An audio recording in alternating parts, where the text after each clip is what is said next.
Hello guys, welcome back to my channel creative story में आपका स्वागत है। गाइस, अगर आपको मेरी स्टोरी पसंद आती है तो please like share and comment करके ज़रूर बताइए कि आपको मेरी स्टोरी कैसे लग रही है। और जो भी मेरे चैनल पर नए आ रहे हैं प्लीज़ मेरे चैनल को सब्सक्राइब करें। Thank you.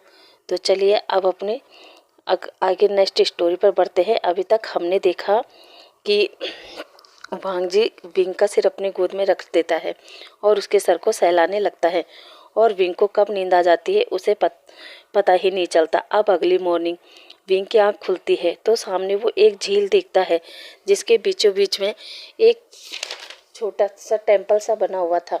विंग सोचता है कहीं वांगजी की बॉडी उसी टेम्पल में तो नहीं, और विंग उस टेम्पल की तरफ जाने की सोचता है मगर वहाँ उसे उस टेम्पल में जाने का कोई रास्ता नहीं मिलता।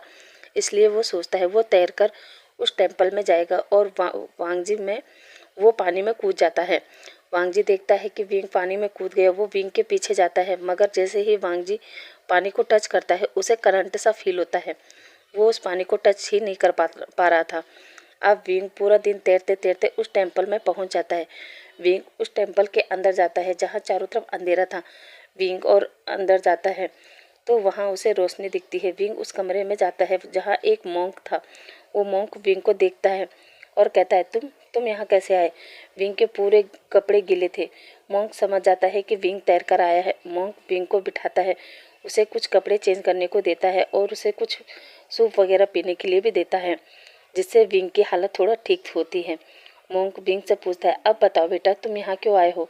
विंग मॉन्क को बता देता है कि वो एक ऐसा पर्सन है जो आत्माओं से बात कर सकता है, देख सकता है, मगर उसे एक आत्मा ऐसी मिली है जो शायद अभी मरी नहीं है बल्कि उसका शरीर कहीं तो है। वो उसे ही ढूंढते हुए यहाँ आया है।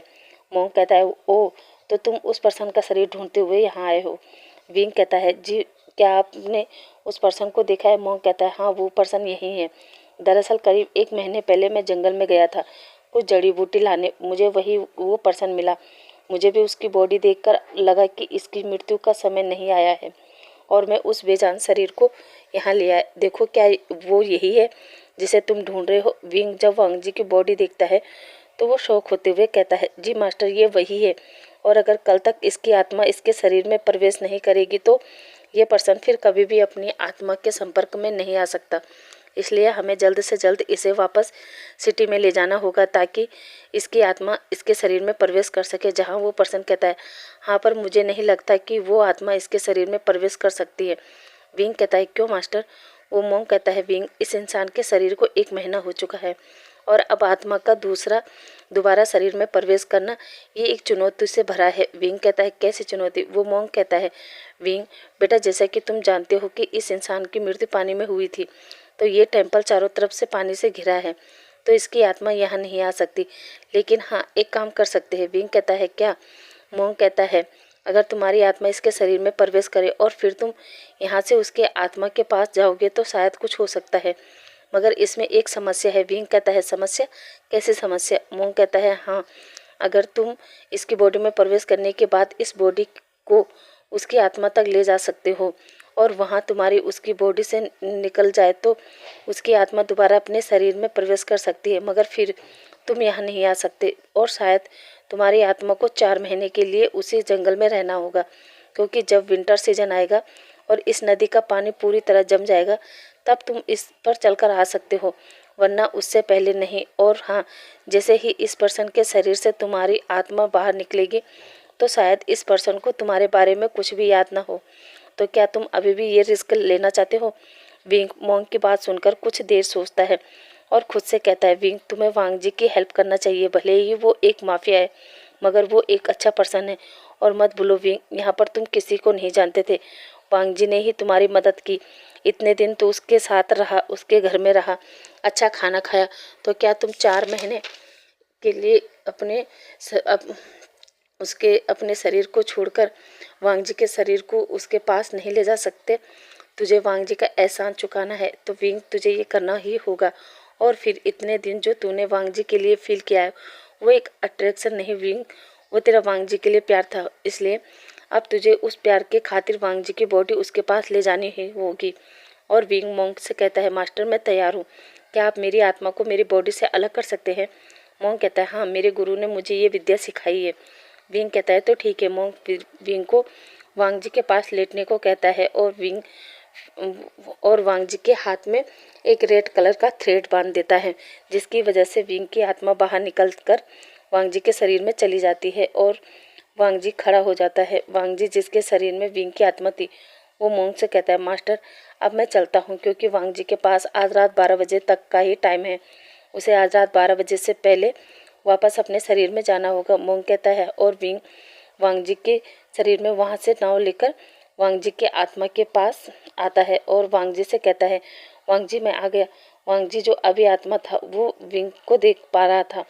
वांग जी अपनी ही बॉडी को हक करके कहता है, विंग तुम कहाँ चले गए थे? पता है मैं सुबह से यहाँ तुम्हारा इंतजार कर रहा हूँ। विंग कहता है, वांग जी देखो मैं तुम्हारी बॉडी लेकर आ गया और अब चलो, तुम्हें इस जंगल से दूर चलना होगा, क्योंकि यहाँ पानी के पास तुम अपने शरीर में प्रवेश नहीं कर सकते और फिर मुझे तुम्हें ऐसी जगह पर ले जाना होगा जहाँ श्रेयान और तुम्हारे गार्ड तुम्हें ढूंढ पाए और वो जल्दी जल्दी उस जगह से भागते हैं।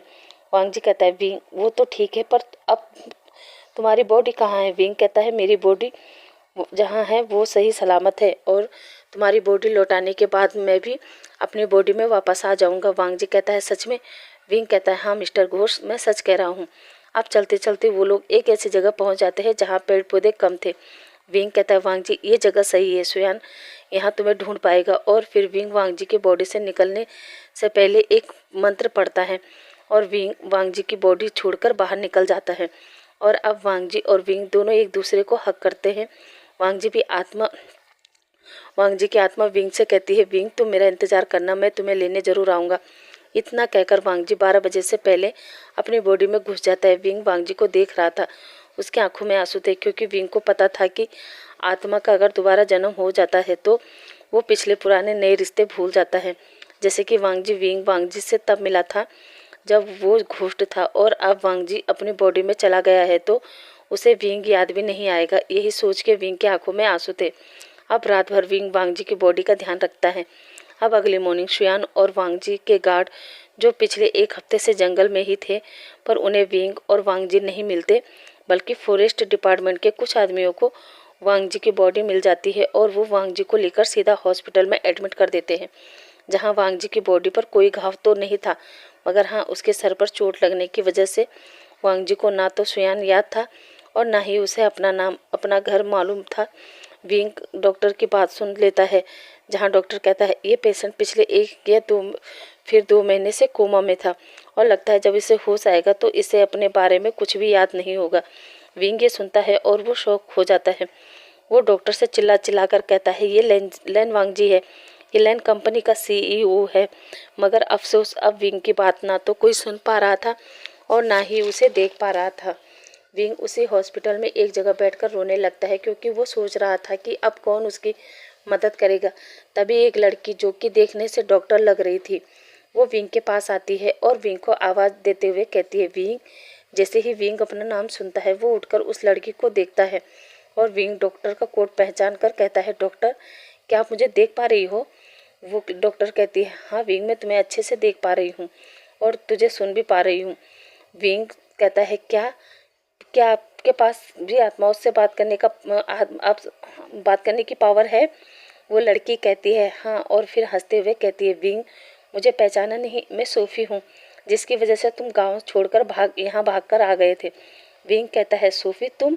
और ये किसकी बॉडी है? सोफ़ी कहती है, विंग मेरे साथ आओ। और विंग उस लड़की के साथ चला जाता है, जहाँ वो एक केबिन में जाते हैं, जहाँ टेबल पर डॉक्टर वेंचिंग की नेम प्लेट लगी हुई थी। विंग कहता है, डॉक्टर वेंचिंग? सोफ़ी तुम वेंचिंग के केबिन में क्या कर रही हो? सोफ़ी कहती है, विंग क्योंकि ये बॉडी ये फेस सब डॉक्टर वेंचिंग की है, केवल आत्मा मेरी है। विंग कहता है, मतलब? सोफ़ी कहती है, मैं बताती हूँ। विंग तुम्हें याद है हम गांव में मिले थे? विंग हाँ में सिर हिलाता है। सोफ़ी कहती है, विंग मैंने तुम्हें केवल अपने विश बताई थी कि मैं किसी के साथ सोना चाहती हूँ, किसी पर्सन को फील करना चाहती हूँ। दरअसल मैं एक मेडिकल स्टूडेंट थी और मैं हमेशा कॉलेज में टॉप करती थी। बस फ़र्क इतना था कि मैं एक अगली लड़की थी, मेरा फेस अगली था, इसलिए कोई भी लड़का मुझसे ना तो बात करता था और ना ही मेरे साथ बैठना पसंद करता था। मुझे अपने कॉलेज में अपने प्रोफेसर पर क्रश था, मैं उन्हें बहुत पसंद करती थी। और एक दिन मैंने हिम्मत करके उस प्रोफेसर को अपने दिल की बात बताई। मैंने उससे कहा कि मैं उसे बहुत पसंद करती हूँ, मगर उसने भी मेरी अगली फेस के कारण मुझे रिजेक्ट कर दिया और मैं ये सदमा बर्दाश्त नहीं कर पाई और मैंने उस मेडिकल टेरेस से कूद गई, जिस वजह से मेरी मौत हो गई थी। मगर दिल में मेरी एक ही ख्वाहिश थी कि काश कोई मुझे प्यार करता, मैं किसी को टच करती, किसी पर्सन को फील कर पाती, और इसी इच्छा की वजह से मैं भटक रही थी। मैंने तुम्हें भी कहा पर तुम भी मुझे छोड़कर भाग गए। विंग उसकी बात सुनकर कहता है, सॉरी सोफी, पर मैं वहाँ से इसलिए भागा क्योंकि मुझे लड़कियाँ पसंद नहीं है, मुझे लड़कों में इंटरेस्ट है। इसलिए सोफी कहती है, मैं समझ सकती हूँ विंग। विंग कहता है, पर तुम डॉक्टर वेंचिंग की बॉडी में कैसे?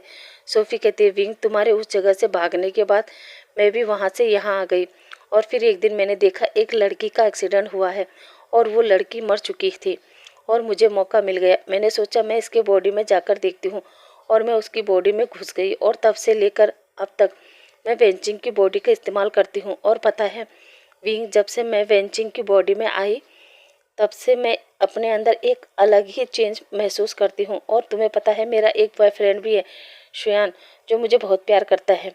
विंग कहता है, क्या शुयान तुम्हारा बॉयफ्रेंड? सोफी कहती है, हाँ, क्यों? विंग कहता है, सोफी तुम जल्दी से शुयान को कॉल करो और उसे यहाँ बुलाओ। सोफी कहती है, क्यों? और ये बताओ तुम ये आत्मा बनकर क्यों फिर रहे हो? क्या तुम भी? विंग कहता है, नहीं। और वो सोफी को अपने और वांगजी के बारे में सब कुछ बता देता है। सोफी कहती है, ओह, तो ये बात है। पर विंग, एक बात बताओ, कोई भी इंसान किसी अजनबी इंसान के लिए इतना बड़ा रिस्क नहीं लेगा जो तुमने लिया है। और सोचो, अगर उस इंसान की सच में याददाश्त चली गई, और वैसे भी उस पर्सन ने तुम्हें तब देखा है जब वो घोस्ट था और अब तो वो अपने शरीर में वापस आ गया है, तो क्या वो तुम्हें याद रखेगा? विंग कहता है, पता नहीं, मगर मेरे दिल को पूरा यकीन है वो मुझे मेरे शरीर तक जरूर ले जाएगा। सूफी कहती है, विंग, तुम कहीं उस इंसान से प्यार तो नहीं करने लगे ना? विंग कहता है, सोफी, मैं तुमसे झूठ नहीं बोलूँगा, पर जब भी वांगजी मेरे करीब आता है मुझे एक अजीब सी फीलिंग का एहसास होता है। सोफी कहती हूँ, इसका मतलब विंग तुम वांगजी से प्यार करते हो? विंग कहता है, पता नहीं, पर अभी मुझे उसकी चिंता हो रही है। सोफी कहती है, चिंता मत करो, डॉक्टर वेंचिंग है ना? विंग सोफी को देखकर कहता है, थैंक यू सोफी, मैं तो सोच रहा था कि मैं कैसे यहाँ रह पाऊँगा, कौन मेरी बात सुनेगा? सोफी कहती है, इसमें थैंक यू की कोई बात नहीं, चलो पहले तुम्हारे वांगजी को देखते हैं और फिर शुयान को कॉल करते हैं। विंग हाँ में सिर हिलाता है। अब वो दोनों वांगजी के पास जाते हैं, जहाँ सोफी जब वांगजी को देखती है वो कहती है, वाह विंग, ये कितना हैंडसम है, काश शुयान से पहले मैं इसको देख लेती तो मैं इसे ही चुनती। विंग कहता है, सोफी बकवास बंद करो और इसे चेक करो, और इससे अभी तक होश क्यों नहीं आया? सोफी कहती है, ओके ओके, नाराज मत हो। और फिर वो वांगजी को चेक करती है और विंग को बताती है। विंग, शायद कल सुबह तक होश आ जाएगा। सोफी कहती है, ओके विंग, अब मैं चलती हूँ। वैसे भी अब मैं वो घोस्ट सोफी नहीं बल्कि डॉक्टर वेंचिंग हूँ। विंग हाँ में सिर हिलाता है और वहाँ कहता है, हाँ हाँ डॉक्टर मिस वेंचिंग। वेंचिंग हंसते हुए बाहर निकल जाती है और विंग वहीं बैठकर वांगजी को देखने लगता है। अब हम शाम का समय देखते हैं, जहाँ वेंचिंग शुयान को अपने पास अपने हॉस्पिटल बुलाती है। शुयान भी वेंचिंग के कहने पर हॉस्पिटल पहुंच जाता है, जहां वेंचिंग कहती है, शुयान, आज हमारे हॉस्पिटल में एक पेशेंट आया है। शुयान कहता है, पेशेंट? वेंचिंग कहती है, हाँ पेशेंट। शुयान कहता है, तो? वेंचिंग कहती है, तो मैंने इसलिए कहा क्योंकि जिस जंगल में तुम गए थे ये बॉडी उसी जंगल में मिली है। शुयान कहता है, क्या? वेंचिंग कहती है, हाँ, इसलिए मैंने तुम्हें बुलाया, कहीं ये वही पर्सन तो नहीं जिसे तुम ढूंढ रहे हो? शुयान कहता है, क्या? कहाँ है वो? वेंचिंग शुयान को वांगजी के पास ले जाती है, जहाँ विंग शुयान को देखकर हैप्पी हो जाता है। शुयान जैसे ही वांगजी को देखता है वो एकदम से वांगजी को हक करके रोने लगता है और वेंचिंग से कहता है, हाँ वेंचिंग, ये वही है, मेरा भाई, मेरा फ्रेंड वांगजी, पर इसे यहाँ लेके कौन आया? विंग। वेंचिंग कहती है, विंग? कौन विंग? इन्हें तो फॉरेस्ट ऑफिसर यहाँ लेके आए हैं। अब शुयान शौक होता है कि क्या वांगजी विंग लेके नहीं आया? शुयान वेंचिंग से कहता है, फिलहाल ये सब छोड़ो और वांगजी को यहाँ से घर शिफ्ट करो। वेंचिंग कहती है, क्या? पर क्यों? शुयान कहता है, बाद में बताऊंगा, पहले हमें वांगजी को यहाँ से शिफ्ट करना होगा। वेंचिंग कहती है, ओके ओके, मैं सारे प्रोसीजर करती हूँ। इधर विंग भी शुयान की बात सुनता है। वो शुयान से पूछता है कि वो क्या कर रहा है, वांगजी को यहाँ से शिफ्ट क्यों कर रहा है, आखिर क्या बात है? मगर अफसोस शुयान विंग की बात को नहीं सुन पा रहा था। अब शुयान भी वहाँ से बाहर चला जाता है और अपने गार्डों को कॉल करके हॉस्पिटल बुलाता है। कुछ ही देर में शुयान के सभी गार्ड हॉस्पिटल पहुँच जाते हैं। शुयान सभी से कहता है, मुझे वांग जी मिल गया है, उसे अच्छे से हमें लैंड मेंशन ले जाना होगा। सभी गार्ड ओके सर कहते हैं। तभी वेंचिंग भी वहाँ पर आ जाती है। शुयान वेंचिंग से कहता है कि क्या सारा पेपर वर्क हो गया। वेंचिंग कहती है हाँ हो गया, पर शुयान वांग जी को ऐसे घर ले जाना रिस्की हो सकता है। यहाँ हॉस्पिटल में डॉक्टर के मेडिकल इंस्ट्रूमेंट है। शुयान कहता है उसकी तुम चिंता मत करो, टेंशन मत लो, मैंने घर पर सारा इंतजाम करवा दिया है। अब वो लोग वांग जी को लेकर सीधा लैंड मेंशन पहुँचते हैं, जहाँ शुयान वेंचिंग को वहीं हॉस्पिटल से अपने साथ लैंड मेंशन ले आता है। अब वेंचिंग वांग जी को बेड पर लिटाकर उसके सारे मेडिकल इंस्ट्रूमेंट वापस से वांग जी पर लगाकर अब नीचे हॉल में आती है, जहाँ शुयान वेंचिंग और विंग भी। अब वेंचिंग शुयान से पूछती है, शुयान अब बताओ तुम वांग जी को हॉस्पिटल से यहाँ क्यों लेके आए। शुयान कहता है विन रोहान की वजह से। अगर उसे पता चल जाता कि वांग जी जिंदा है तो वो वापस से वांग जी को मरवाने की कोशिश करता।